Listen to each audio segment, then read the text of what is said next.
You are watching Access LaPorte County, Channel 97. Coming up next is the June 20th, 2024 meeting of the Michigan City Housing Authority Board of Commissioners.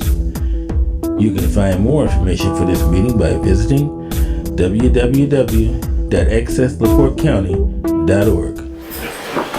It's after 3 o'clock, so let's call the meeting to order. Everybody will stand for the Pledge of Allegiance. Commissioner Benny, would you lead us? Pledge allegiance to the flag of the United States of America and to the republic for which it stands, one nation, under God, indivisible, with liberty and justice for all.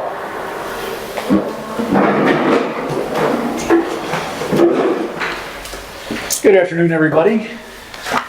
Could we have a roll call, please? Yes. Commissioner Benning? Present. Commissioner Vinson? Present. Commissioner Connolly? Commissioner Greer? Present. Vice Chairman Reyes?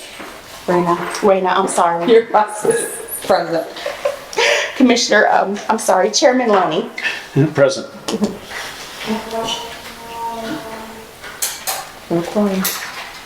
Present. Do we have a quorum?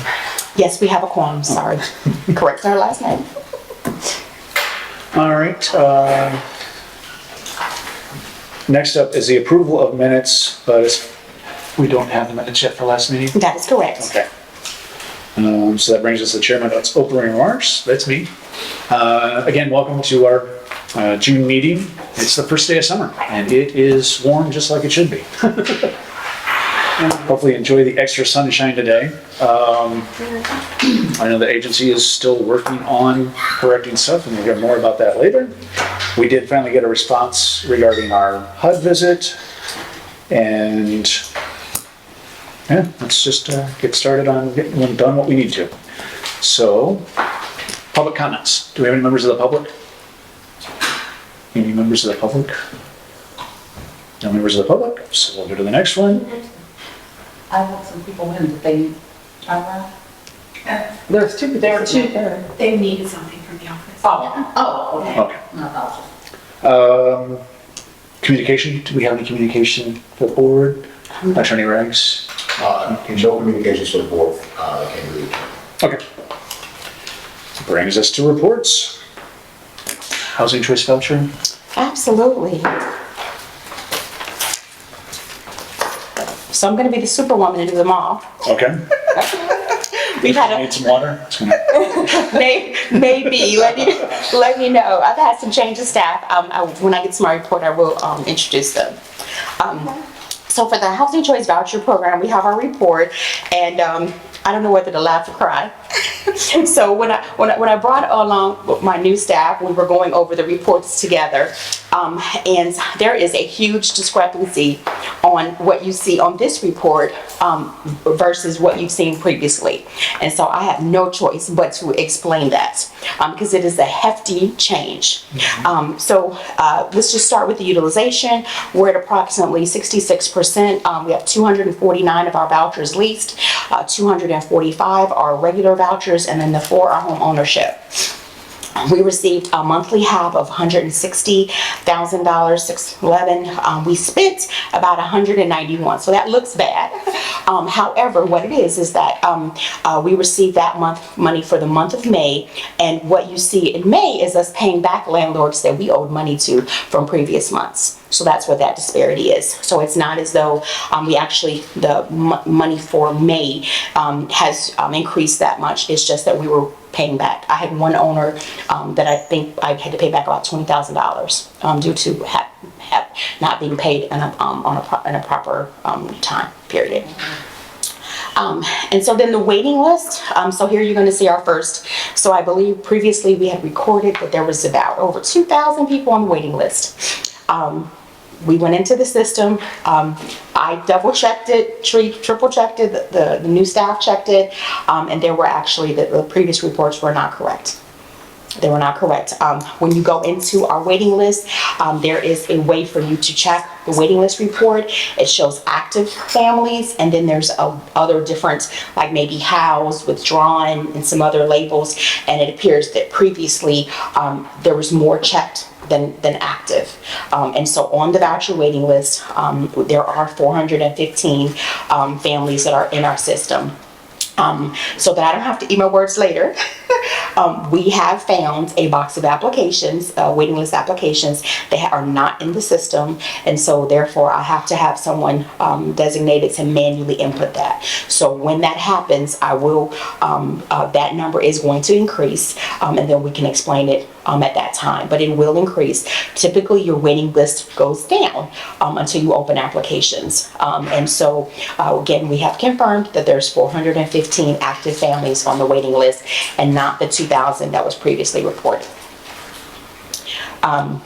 As we also went through the list, there was really no waiting list activity for the month of May. No one pulled or taken off the waiting list. We have 31 vouchers that are issued.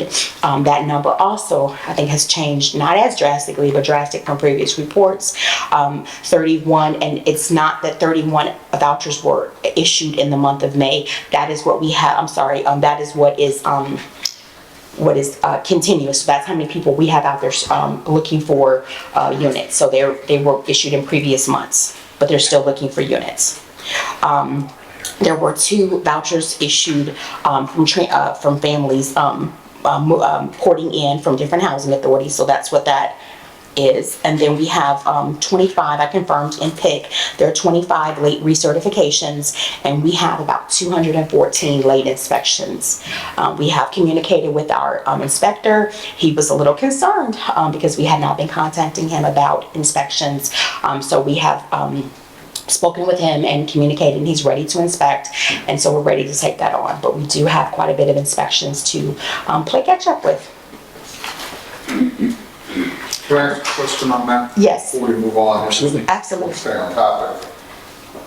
Is this inspector our inspector or somebody from Inspire?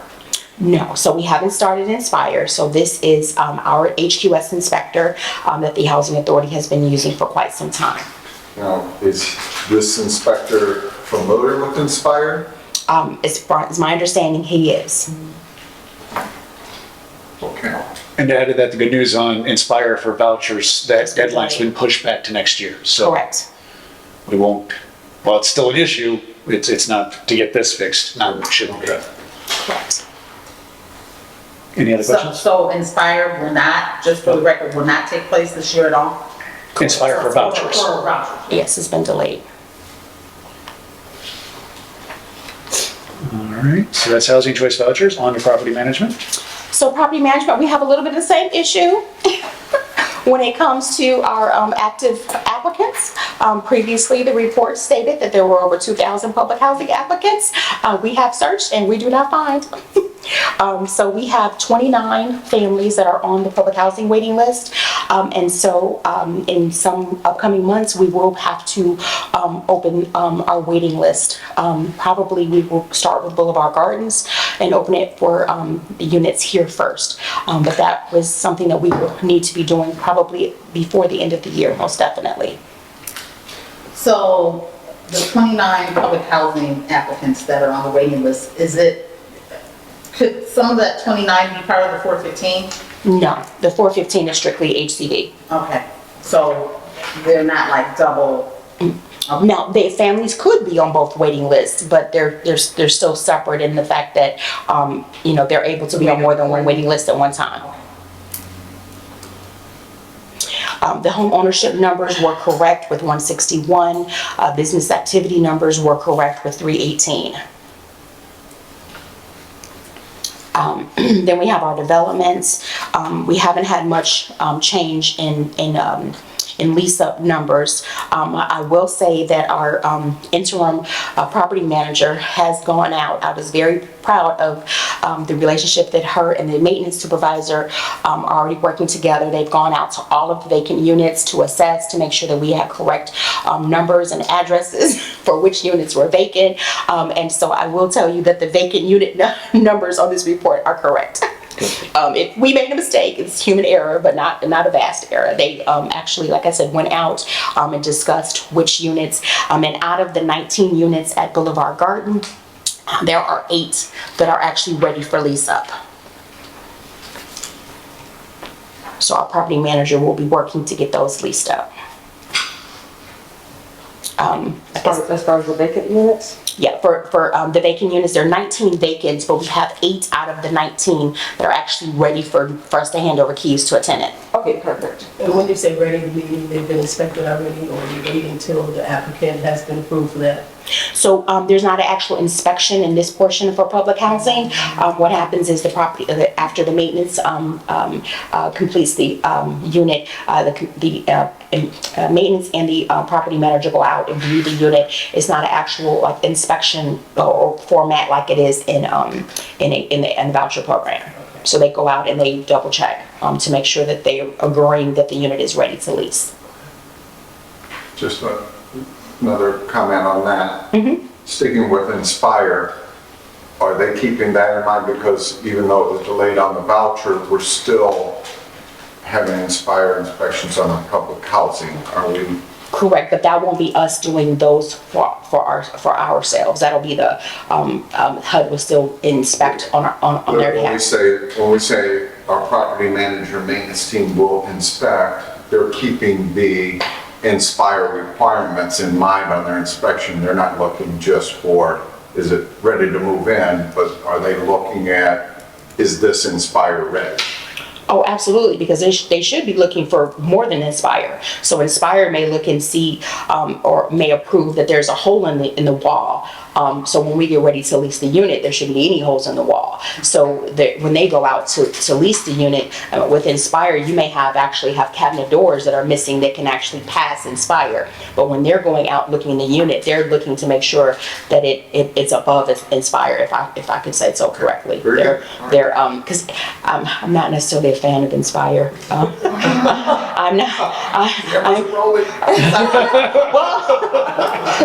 I mean, it's HUD, so I mean, have to do. In some ways, some things are stricter, but in some ways, it's a lot lenient. So I would like to make sure that we're going above Inspire as well as for the HCV program. Glad to hear it. Thank you.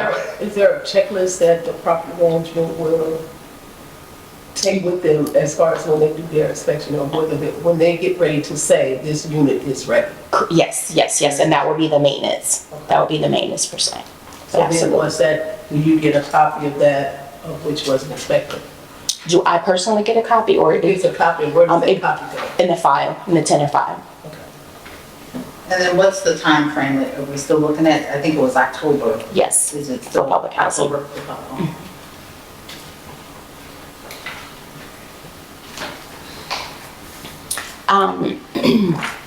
So like I said, there hasn't been a lot of change as far as Lisa, Harborside, duplex, and wait a minute, this is not right.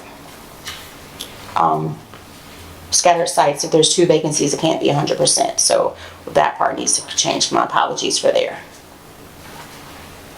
So there's 2 vacant at the scattered sites. Other than that, is there any questions? Any other questions? I did have one question, and I'm sure we've gone over this before. For Lakeland Estates, we've got 9 vacant, and we also have 8 mod. We add those together, so we have 17 empty, correct? So actually what I Or is did. 8 of those 9? Well, so what I actually did, and you'll see for the rest of them, we were going to eliminate the mod on there because I want to verify that they're actually in mod. So what happens is when a unit needs extensive rehab, we report those to HUD to make sure that they are those days can be exempt. And we know that we have 8 units that require mod, but I want to actually eliminate that from the report, which is why it's not on the other sites, because I'm not sure that is correct. We probably have 8 that are eligible for mod, but I can't say for sure that they're placed in mod with HUD. I just want to thank you for, again, these reports are a little bit more, Thorough. yeah, not just thorough, but they're more understandable. Yes. And the fact that you went back and, because that 2,000 waiting list number's been out there for years. Well, And to have a light at the end of the tunnel, to be able to see that a waiting list is getting ready to be open, because we know housing is an issue. It's very exciting, I think, for people that are looking for for a place to stay. Well, I'll be honest, when the staff brought it to my attention, I said, what? I said, how do you mistakenly, like, where are the other, like, 20-something, 100, 2,000 applications? And so, of course, I go in the system myself, like, okay, maybe they're not sure. And sure enough, that is, we've gone over it and over it. And the voucher actually still is not correct because we know we have applications that still need to go into the system. The work orders, we added the work orders to this report. I don't have any numbers because we're still trying to reconcile the work orders. Have a large stack that needs to be put in the system. And so if I put any numbers there, they would definitely be erroneous. Thank you. Anything else? On to the next item, finance. There are a list of checks here, and I don't have anything else other than the check listing for finance, other than to say we have worked at getting the fee accountant all of the monthly information. I believe we're up to March or April, but there had not been any finance information that had been submitted to the fee accountant for reconciliation since September of 2023. And so last I checked, I think we're hovering around the March, April. I have not received any information from the fee accountant as far as it being processed and her actually having some finances for me to give you. So as soon as that we get our first report, then so we're going to be starting back from October. But when we get it, I will definitely make sure that that's included in the monthly board report.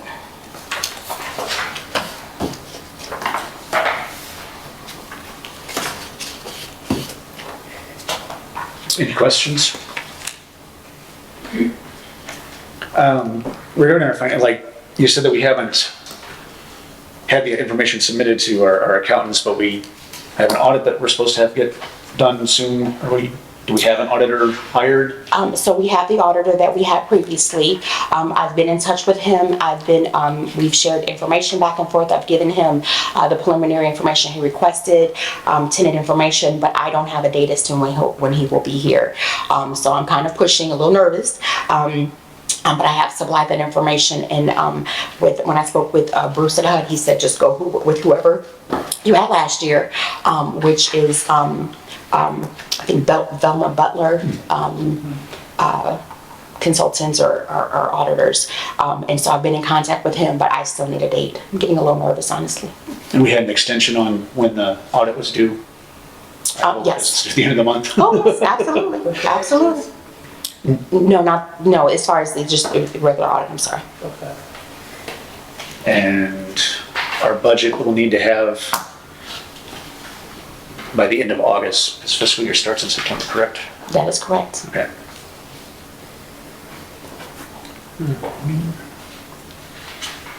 Can I get a motion to approve the payments made? So moved. Second. Call the roll, please. So, Commissioner Benning? Aye. Commissioner Benson? Aye. Commissioner Greer? Aye. Vice Chair Reyna? Aye. Chairman Loney? All right, bills have gotten paid. Next on the agenda, our executive director's report. I have to start every meeting with this. I'm still here. I'm not gonna say it hasn't been scary, but I'm still here. So a couple of things. Again, we have new staff. So we've had a lot of turnover in the last few months. And so out of that turnover, we have 2 new staff, and they're right here before us, smiling at us. So first we have Marisol Miranda. She is our HCV program manager. I'm so excited to have her. She has over 10 years of Housing Choice Voucher experience, has previously worked at 2 different housing authorities, and so I'm excited to have her here on board. We also have Courtney Hamer. Courtney has worked in housing, I'm sorry. Courtney has worked in housing for about 3 years. I'm excited to have her energy here. She was originally hired as our housing specialist, and now she is working as our interim property manager. That came up, and when I tell you she's just jumped in there, she has jumped in there, walking the properties and again scheduling the time to go to our empty units, and so just definitely a relief. Just happy to have them there. Here, I'm sorry. What are some other things?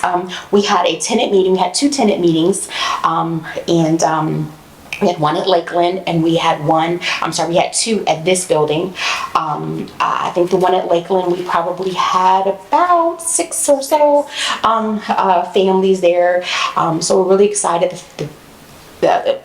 The residents were very happy to see us out and about. So we took their information, we're working with their concerns. We plan to do tenant meetings at least every other month.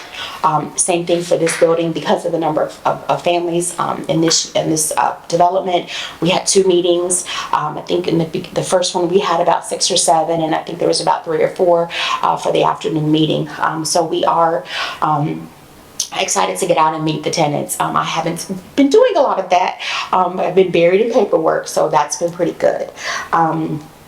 I attended or did a webinar for NARO for new ED two-day training. And when I got done, I said, okay, I can do this. So that was a lot of review, which is really good. I also attended the FADA training. I've been I rejoined the Scholarship Scholarship Committee. So really excited about that. I was able to assist the committee while I was there. There was a new ED round table that stands out for new executive directors. That was good. A lot of sharing of information, a lot of networking, talking about Inspire and HOTMA, and our transition to HIP. And I can't remember what it stands for off the top of my head, but that's basically our PIC system has been delayed as well. So I think that's all that I have under my director's report.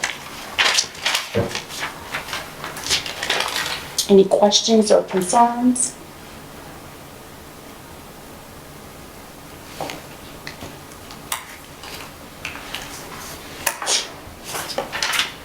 Not hearing any questions or concerns. Could we have the attorney's report, please, Mr. Riggs? Yes. As the board may be aware, there are 2 cases in active litigation. Both of those cases had activity last week, so we will be getting a litigation report out to the board. We have been forwarded contact from the executive director about 2 state administrative agencies. We've had contact with those agencies as well from the AG's office. It sounds a lot more ominous than it is. It's just basically administrative agency looking for reports that should have been filed last year. And we've been kind of just speaking with them, letting them know we've had some turnover at the executive director level, and we just need some additional time to get those reports out. There are 0 evictions that have been turned over to our office, 0 evictions that are currently active in process from our office. And with that, I'll take any questions that the board may have. I believe at our last meeting you said that we would have to have another meeting regarding some litigation that's going on. Is that a need that still exists, or because you said you'd reach out to us and, well, it's been a month. Yeah. So I wasn't sure if we still need to have that meeting or. That's a federal case there. The activity last week is the activity we were waiting on. Okay. And just because that activity just happened, it's not something I believe that the board would necessarily need to meet on. Okay. Just be advised. Gotcha. Any other questions for the attorney? All right, next we're on to new business, which is actually kind of like old business because it's capital improvements. We have a capital fund that, as we know, if we don't use it, we lose it. So we need to get the motor going. I know you'd spoken with Bruce about trying to help with getting the RFPs. Has there been any movement that direction? Do we have anything like a plan yet for how we're going to start fixing some of the things around here? None that I have to report.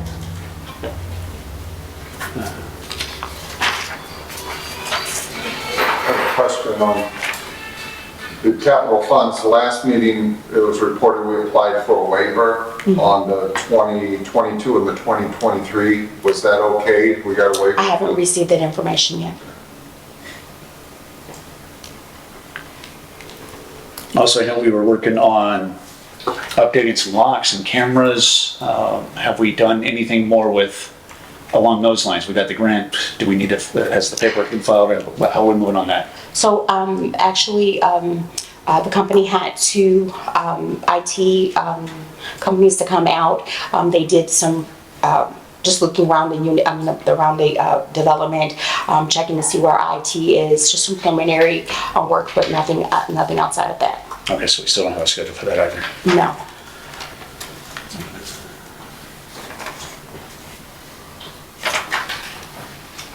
All right, any more discussion, questions, concerns about our capital improvements? I mean, we know we need to get done. Is there any other concerns? All right, old business. I'm kind of gonna take these out of order just because the HUD visit is really the most important thing that happened. We finally got our notice from them on May 31st. And they had a number of findings, and the board should have all received copies of that. I don't know if you have any specific questions for the ED. It's her responsibility to come with a plan and make sure that you're gonna report that at our next meeting. Is that? As soon as the responses are done to HUD, definitely they will be shared with the board. Okay. I do have one question. Is there anything that you feel like you need the board to be involved in as you, like I said, digest the findings, come up with a corrective action plan? Is there anything that you feel like you need for us to be involved with your composition of all of it? No, the only thing that I saw, and forgive me, is I know we're working on getting a resident commissioner, which is above me, and then just making sure that there was a couple of places where it mentioned to make sure that our bylaws were up to date. So other than that, everything else would be on me and the staff to come up with a plan for. Okay, very good. Any other questions? All right, now we can go back to the board subcommittees. As she said, one of the findings is we don't have a resident commissioner. When you had the tenant meetings, did anybody have to express any interest, or did you see any potential there, like a natural leader within one of our communities that would be interested, that we could reach out to? Not. Okay, I was just wondering because you were there, so. But I feel like we need to reestablish the resident subcommittee so that we can have some sort of outreach, especially because we need to communicate with the residents. We need them to communicate with us, and we don't have a resident commissioner right now. Hopefully, we could assist the mayor in finding someone to appoint that way as well. Anybody's thoughts on that? I agree with that. We know that's something that's not within our control. It's up to the mayor to appoint a resident commissioner, but I know that as far as the subcommittees for the residents at Lakeland, I think that we, at some point in time, once the ED gets her stance as far as cooking and getting in touch with some of the residents and making a rapport with them, I think that we do need to get a commissioner subcommittee back out there, because I've received emails and I forward them to the ED where some of the residents were used to us having that subcommittee meeting, even if it was every other month. And I think that that would be beneficial for us to, even if it's quarterly, I don't know, at some point in time, I think that they need to have involvement with us in some capacity. Anybody else? May I just, I wanted to make sure that two things that we want to do from the Housing Authority stands is making sure that we do the tenant meetings with the property manager monthly or every other month as needed. And then when we have some time to do, even more so than the commissioner subcommittees, I would like to maybe have resident councils for both groups. And so they would also, if there's an active resident council, then they would be active, have an active relationship with the Housing Authority and providing whatever the needs are for the clients. So in addition to that, I would like to do those two things on a regular basis. Tenant meetings will happen right away. That's what I do. And then from the tenant meetings, you may be able, from the tenant meetings and from the, because what we did was an introduction. What we did was an introduction of who we are, and we took a lot of complaints. We heard a lot about some things that were going on, but we would like them to be a little bit more efficient moving forward. But if you have that resident council, a lot of times you're going to see some potential for your resident commissioner there.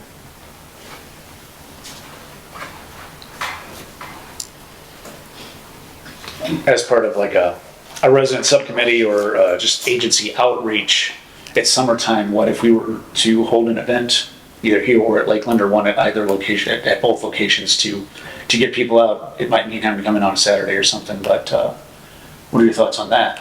We're already planning to, we didn't have time to do anything for Juneteenth, but we're already planning to do something for the 4th of July. And it's just going to be part of our regular activities to do activities with the residents, maybe Thanksgiving and so forth. And so as soon as we can, like I said, dig ourselves out of a little of this, that'll be norm. And so I would love to be able to have those activities and invite the board to come. So it didn't have to be a special, or if you wanted to, you could, but just to make sure that when we have our events that commissioners are invited. And in the past, the Housing Authority did, like you said, this basically the norm, and it wasn't anything outside of the regular business hours. They kind of coordinated that within the workday. They had something for the 4th of July. They had something for Valentine's Day. Correct. They have stuff for Halloween. They've had Thanksgiving. Those were basically just the norm activities that took place within the Housing Authority in the past. Absolutely. In previous experience, I've worked for housing authorities that really just had a niche for doing activities for the residents. Father's Day activities. I've been places where we took Father's Day fishing activities. I mean, just a lot of Mother's Day, all of those. I would like to be able to have that as a regular part of what we do. I know Ms. Blanche, I don't see her here, but she was very instrumental in being a part of all of those activities. So I think once you get going again, it'll, like you said, it'll be the norm. Absolutely. When we went over to Lakeland for the tenant meeting, we just saw the building, like there should be so much activity here.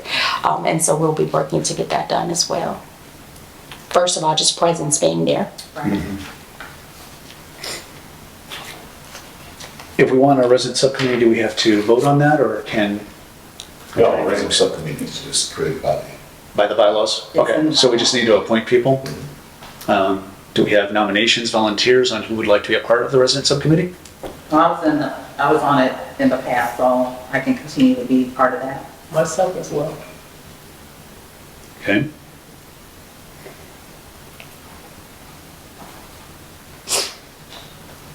We had one more. I think we only have two. You have two last one or three? Well, the resident commissioner was probably the third one, but Yes, it as we don't was. have one right It was. now. That's who it was, because it was another previous resident commissioner, so you're right.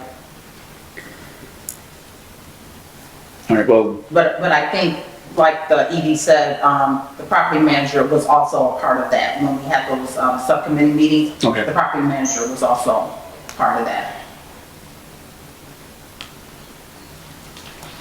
Ms. Bennett, how did that work out with, the resident meeting? Is that a chance for the residents to speak Absolutely. freely about the property manager? It wasn't about the property manager per se, it was about their day-to-day living out there, any issues that they felt needed to be addressed, any problems, any recommendations. We actually had nominated a couple residents to be captains out there. So they were like the eyes and the ears if things were going on out there. They were the go-to if there were problems with any of the residents or people that were outside of that complex that would come in there.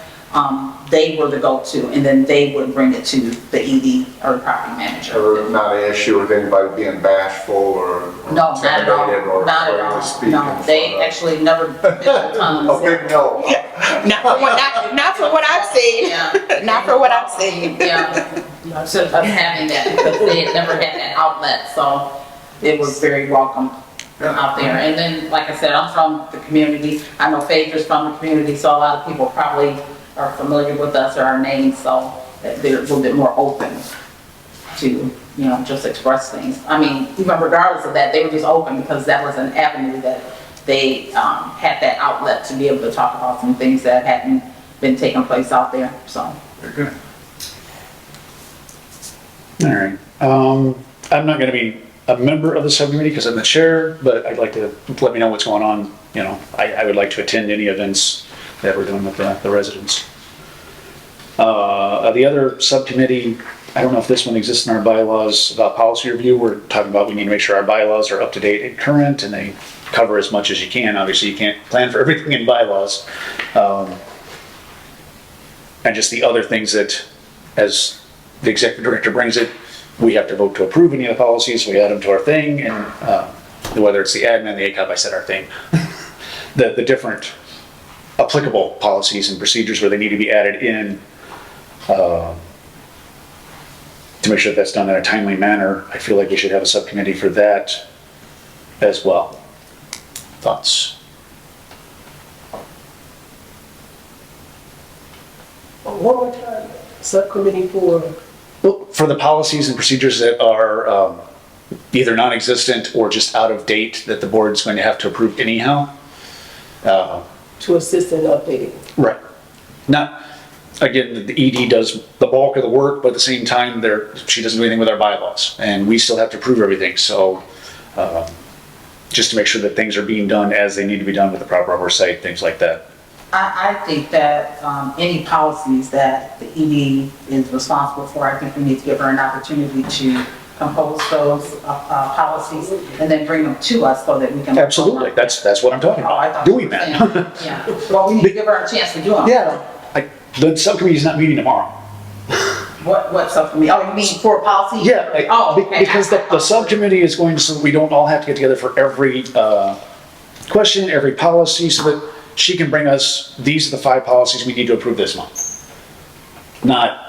We're not constantly going to the executive director saying, hey, when are we going to get this? When are we going to find that? You know, not to put too much on any one person, because we've got a lot to get through. I'm not understanding. I'm not, because you would still have to give her a chance to get. I'm not giving her a chance. But Again, I'm not meeting tomorrow. This is just something that's going to take place over time. So you're saying, Just like the resident committee isn't going to meet tomorrow with all the tenants. You have to have time to do the job. right, but that could meet, we could advertise that next week and say, we're gonna have a resident meeting, we'll hand out flyers. You could do that if that's what's But that- appropriate. but The same thing with the policy review, you could do that if that's what's appropriate. But we It's- can't do it's that do- until the policy is done, Correct. and the policy starts with her. Correct. That example that you used wouldn't apply, wouldn't be, I said if it applies. So once she's done with it, then she can bring it to the subcommittee and then go, yeah, this looks like it meets all the definitions, and we move forward. It could be as simple as that. It doesn't have to be getting all up in the day-to-day and finding out what she's doing, when she's doing. That's not at all what I'm talking about. But we have to have policies. Can I ask to hear from, since she's the one that's doing it, how she would like to do it and then bring it to us? So at least we're, like you're saying, I'm not understanding because it sounds like you're saying, we don't need to go to her and ask her, where's this, this, and this. I don't feel like I would go to her to do this and this and this because I know that we hired her in confidence to do the job that she's hired to do. So she knows the things that's expected of her. Give her an opportunity to do them and then bring them to us. But I'd like to hear from her how she would like to present it to us. I mean, I don't want to speak for her or anybody else, that's just my opinion. In my experience, what I've done is that when a policy is completed, bring it to the board in a regular board meeting and present it, do a presentation, give you the change of whatever the policy is in enough time so that you have to digest it and ask questions and prepare. I would like to do changes to the plans in a presentation form, as not all plans. We're in the situation now that we need multiple plans. But moving forward, what generally happens is once you have your plan in place, I may come before you every other month or so and say this snippet of the plan has changed or this snippet of the plan has changed, and move forward. But what I think we had talked about it previously, like for an admin plan, I would go in with the staff, complete the admin plan changes, present them to the board to show what it was and what it would be, and then we would move forward. So I've not worked with any subcommittees when it comes to policies. The board executive director completes the policies and then sends it out. And if there's any questions or communication, each board member can ask and we can review whatever the changes are in a group setting. But I serve at the pleasure of the board, so you will let me know how you would like it done. But that's not been my experience with policy changes. Yeah, I think, especially me, in my opinion, when I seen this whole thing come out with HUD and everything, in my mind, this is a lot of work. This is a lot that we gotta get done in a short period of time. My immediate thought was, how can I help? How can I be a part of this to make your life easier? And that's what I signed up to do. I didn't sign up for a board just to sit here and say aye or nay to things. I want to help and move things forward. So again, I think we spoke privately before. If you can handle it, that's fine. But if there's any point that you need help, And that's why I asked. don't be afraid to ask. I'm going to agree with you. I'm here to help too, but I also want to make sure that I don't want her to feel like I'm hovering or micromanaging or anything like that as a board, as a commissioner on the board, because when you came in, we already knew you were top notch, you were qualified, you were I had total confidence in you to do the job. We knew that you were coming in to a whole bunch of mess. I hate to say it like that, yeah. but it is what it is. And you realize that, and I think that's why it's kind of funny when you're like, I'm still here, because we're glad that you're still here, but we have to give you a chance to, it's not gonna happen. Even with the prior interim ED, he even said, this is a lot, it's gonna take a while to get this done. But we have to, have confidence and respect your professionalism to know that, you know what you're doing, and if you have questions, you have resources and people that you can reach out to. I've never been in ED. I'm a commissioner, and when I go to training, I go to commissioner training. I don't go to ED training. I'm here, unlike Mr. Vincent, I'm here to help to whatever greatest extent that I can. But I think that, I hope that you realize that all of us are here to help you in any way. But I don't want to feel like okay, did you get that done? And whatever, where are you at? And, I feel like we need to have confidence in you doing what you do. And then if you need our help, we're here. So that's just my opinion. Absolutely, and I've told Ms. Dixon, even myself, that I trust her. We hired her because we trust her. There is a lot to do, and we also have to realize the responsibilities we have as commissioners, and it's not just to sit and vote and say aye or nay. It's to understand the policies that we're implementing and how they affect our tenants. You can say the word HOTMA and inspire, but if you don't know what it means, how do we know if our policies are going to be effective at accomplishing our goals? It's not that I don't trust the executive director. Our job is oversight, and you can't do oversight on the principle of, well, trust me, bro, I'll get it done. We have had an executive director in the past, even while I've been on the board, that we could not trust to get things done. So we would be remiss in doing our job as commissioners and our responsibility at oversight if we don't at least acknowledge that work needs to be done and have an active part in trying to make sure that it does get done. Setting deadlines is not a bad thing. The HUD set a deadline for us. If we set a deadline for the executive director, that's not micromanaging, that's not interfering, and I'm not trying to add any extra pressure to you. It's just making sure that things are done on time as they need to be done, and that the policies that are brought to us are sufficient. If we don't know, then you can bring us anything. What kind of time frame would you give her then? We have 60 days, which is, again, it's a subcommittee that's going to meet in an as-needed basis. We already talked on the last meeting about how our subcommittees would be as needed. It's not going to meet every week. It's not going to meet on everything. It's going to be about, in this particular instance, We have a number of things that have to be responded to within 60 days beginning May 31st, which means we have until July 30th to have a response. We have one more regular meeting between now and then. So, and that's basically 30 days for her to bring us her response. And I believe that she's going to do that, and that's fine. That's just one example of how we have deadlines that we have to meet, that I think that a subcommittee being able to help and being able to understand things would be a benefit to the board in our job. Subcommittee would meet in between the regular meeting Correct. to see where. If it's needed. If it's not needed, if everything's on track, then you'd be like, okay, fine, we're good. We'll have a regular meeting in July. But if there's something that, So prior to doing all of that, if you feel that way, why couldn't she, once she gets to a certain point, do you feel she's okay? Then she email all of us and then we go that way. If you want to meet and we oversee her. And, but then you're speaking about past EDs and stuff like that, we got to start from where we are right now. exactly, but we can't forget what we've been We got through. this right here, so we need correction, we need action right now. Right. So this is where we need to start, not from the past. Right, but we have to keep what has happened in mind if we're moving forward. You can't just forget, like, oh, we didn't have a good, I'm not gonna do that. Well, because- Okay. well, I agree with, I understand what you're saying, but the thing is though, this is not the old ED. Right. So it's, in a sense, it's giving her a chance to show us that she has it. If not, then we can address it. But I mean, at this point, it's just putting it on the table, like, you know, by all means, do what you gotta do.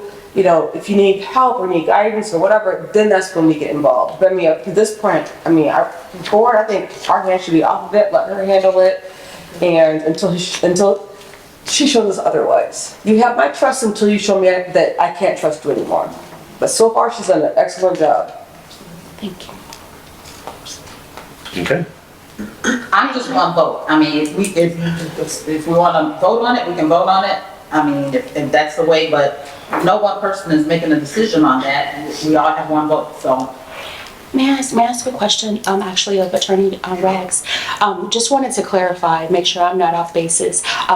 There's no approval that has to come from the board in order to submit corrective action plan. That is correct. Okay. So once the corrective action plan is complete, then I shared with the board what the responses were. Correct, because everything that's in the corrective action plan is actually outside of policies to be adopted by the agency, and overall day-to-day activity style items. Generally, when there is an audit, what happens is, and this is from my experience with other agencies, generally what happens is in overseeing administrative agency, whether it's HUD, whether it's the State Board of Accounts, will make a report, issue findings, if there are findings to be issued. There's an exit interview, and then there is a response that the housing authority will issue to that administrative agency addressing the findings of that agency. From my experience, the board has been made aware of the response, because sometimes there will be a policy change that will be needed, and the policy will have to be adopted by the board, but the board is simply made aware of it. So if the board has questions about it, or the board wants some additional input in it, they can have it, but it generally all goes to and comes from the ED. Obviously, the board is aware of it, and for the portions that the board has action on, action that's required on the board takes the action, but generally, it is informative for the board. Now, to be clear, I haven't seen one with this many findings. Yeah. Quite candid. I've never seen this many findings from an audit. So I do understand why the board may want to have more hands on there, but generally for audit purposes, the executive director does not need authorization from the board to submit it. Generally what happens, or what I've seen in the past, is it's after the administration for the agency puts it together, they send it to legal review. After legal reviews it, it's shared with the board, and then sent down to the respective agency. And I did look at, from page 1 all the way to the end, and some of these things, frankly speaking, seems like they're pretty basic, Very basic. basic things that can be resolved and that you can complete, I mean, within a quick period of time. I mean, even the resident, let's just talk about the resident person. The mayor can appoint someone next week, and that right there is a check off the box. But that's just an example of stating that there are things on there that I think are very quick resolutions that can be done. And I just think we need to allow our the opportunity to do that. Some of the items that are here listed, just by having people who are certified and know the programs, they speak of VOW, they speak of lead-based paint, just by us implementing the forms and having a staff who knows this has to come in place here, that's going to resolve itself. Even if we never received this from HUD, that would have resolved itself. The other things, like it mentions the personnel plan, the admin plan, the ACOT, as soon as those are completed, that's going to resolve itself as well. Thank you.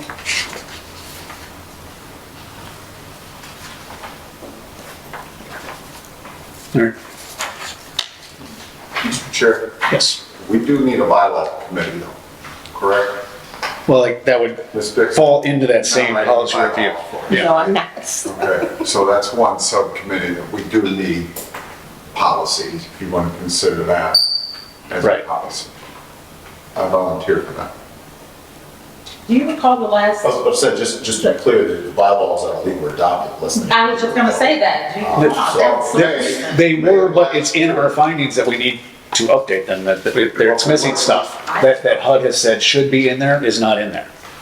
So we need to look at it. Provided, yeah. We need to look at it and make sure that it's got enough, whatever is deficient, we have to correct those deficiencies. That's one of the things that needs to get When we fixed. did the bylaws, we give them to you, right? Correct. To look at them. So, and as our council, you're acting in our best interest. So if there's something in there that should be in there and that's not, you're gonna advise us. And something that you think is kind of questionable, which we've already gone through the things that are questionable, unless it's something new. And, yes, and I'd rather have a conversation with Juan, but Be transparent. there are,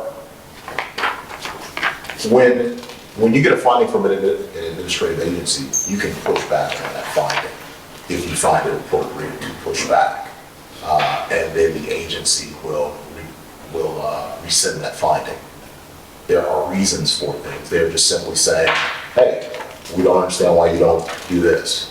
And you have to submit a response. That response is not, here it's done. The response can be, it is going to be done at such and such time in such and such way, or it is not done because, and this is our position. That's generally why it's run, the response is run either by or through legal prior to being sent to the board. And you do have, for those that don't have a copy, I have a copy, but you do have a copy of our bylaws, right? Yes, I do. So is there any way that you can, for the newer members and just for anyone that may have misplaced theirs, can you provide that to everyone? Absolutely. That being said, should that finding go through our legal? And let, I don't see a problem with looking at our bylaws again, yet I think they were actually changed twice last year. And yet, we're still finding out that things are not the way HUD would like to see them. Did HUD not receive the bylaws? Nope, they got them when they came for their conference, they looked at them. Oh, okay. They got a copy of, they got both versions that were gone through last year, so. Yeah, so I still think that specifically bylaws, that's obviously commissioner responsibility if we want to do a subcommittee or we want to just do it all together as one big happy family. Mr. Ryder, have you seen the finding Yes, I have. in regards to the bylaw? Yes, I have. And is that something that we need to address, or is that something you need to take back? It will be addressed in the overall answer that's submitted from the executive director. Only one answer will be given. So, or only one response will be given. It's not Correct. a response on some from the ED and then our office supply will be balanced. Is it your recommendation that our bylaws are substantial for what we do here? It would be our recommendation that, it would be our recommendation that we have further discussion regarding the bylaws. With us? Yes. As a full board? With the board, yes. So then a subcommittee is needed? Or can we do it in an executive session? I would have to look at the executive session statute, but I have an idea. Okay. Do you feel like, not to minimize whatever, but do you think it's something that is very doable or fixable? Yes. In a way that doesn't have to be long and drawn out? Yes. That's all I need. May I make a comment? So, so where it talks about, the bylaws is, of course, we need the resident commissioner, because the bylaws require that. Also too, just want to make a note, it says that the reviewer noticed the Michigan City Housing Authority standing operating procedures frequently vary from its board-approved policies. This is primarily due to irregular updates to the grievance policies, bylaws, admissions and occupancy, ACOP, the administrative plan, and internal controls. So that's not saying we have to update it, but whatever it is, we got to follow it. So that's not necessarily updating it, but that's where they specifically mentioned the bylaws there. And then, of course, the, I'm sorry, I just had it.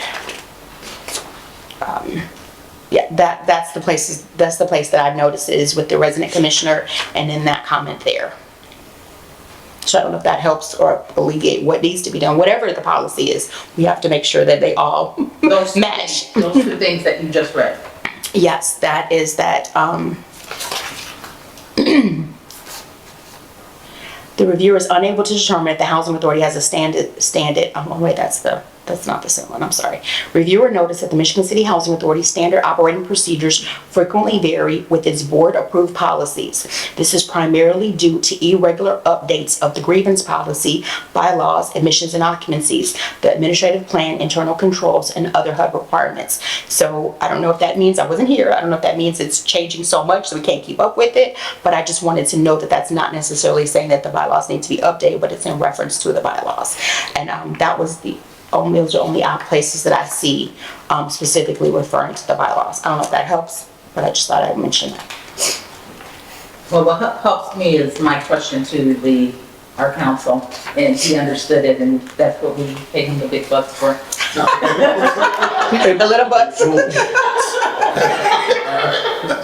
And what she just read reinforces the idea of the policy review and implementation is HUD is saying that policies have been written down, but they haven't been implemented, and the ED will make sure that happens. So if there's a subcommittee that says, oh, well, this policy hasn't been explained or is lacking in any way, then that's a way that you can only do so much, one person.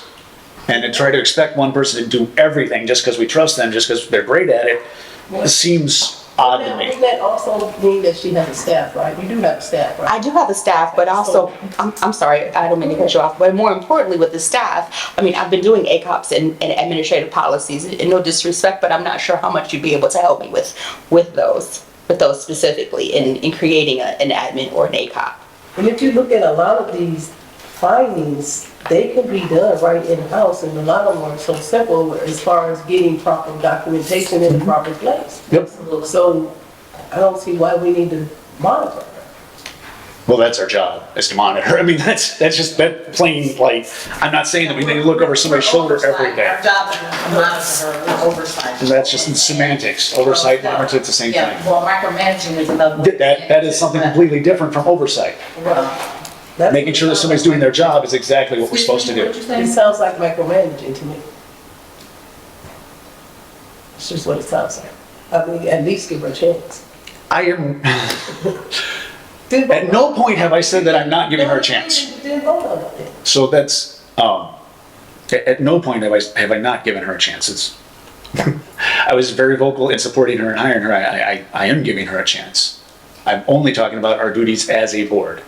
That's it, that's all. Has nothing to do with micromanaging, has everything to do with supervision, oversight, whatever word you want to use. Can we take this to a vote then, so that we can... There's nothing to vote on. Nobody's made a motion. Okay, I make a motion that we allow the ED to take the comprehensive compliance monitoring review report in her official capacity as the ED, to look at it, digest it, come up with a corrective action plan, do whatever she feels needs to be done as the ED, present it, compose it, and then present it to the board and go from there. That's going to happen whether we make a motion or not. Okay, well, without having A subcommittee. Okay, so as long as there's no motion to create a subcommittee, then there is no subcommittee, there's nothing to vote on. I was gonna say, if I may, just for clarity of the record, any motion would be, it's actually, as he said, either the policy subcommittee is created or it's not. I think that will resolve it. Okay, well, I don't feel a need for it, so that's my opinion. That seems like the general consensus, so that's why I didn't push that any further, other than to bring it back to exactly what she read is why I feel it's necessary, but you disagree, which is fine, Well, I'd like to put it on the record. that you disagree. Well, can I make the motion to say that we don't need it? Is that, you're saying that we need a motion, either we are gonna have it or we're not gonna have Correct, and as of right now, it? We don't need a motion. we don't have it, so, But we didn't take a vote on it though. well, It would require a motion to create. it doesn't exist. Oh, okay. So if, Just wanna make it understood. no, and I absolutely agree with you. That's why I spoke up, not to have an opinion one way, I just want to make it clear for everybody, so that you know what we're talking about. If somebody supports going forward with making a subcommittee to review policies and procedures with the executive director prior to bringing them to the entire board, then the appropriate motion to make would be to create that policy subcommittee. And without that policy subcommittee, then things would operate as I understand some people wanted to, with the executive director creating the policy and implementing the policy after it's been brought to the full board, after it's been fully created, with no board input.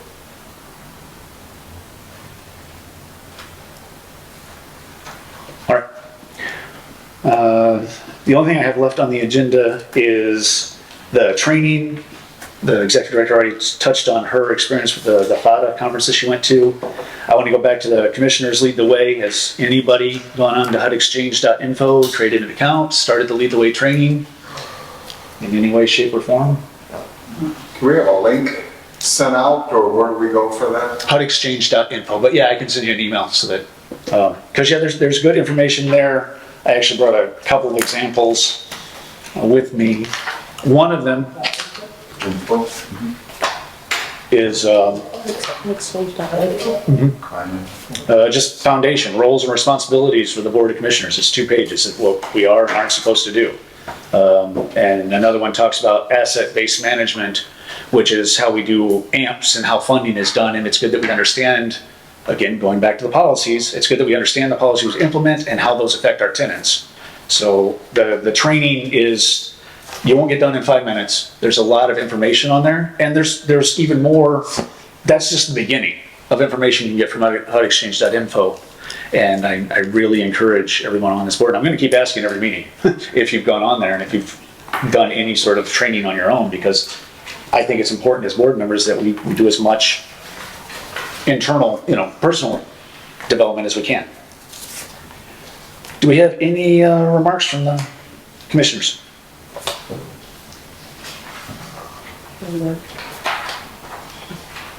Any motions? Motion to adjourn. Second? Second. All in favor? Aye. We're adjourned.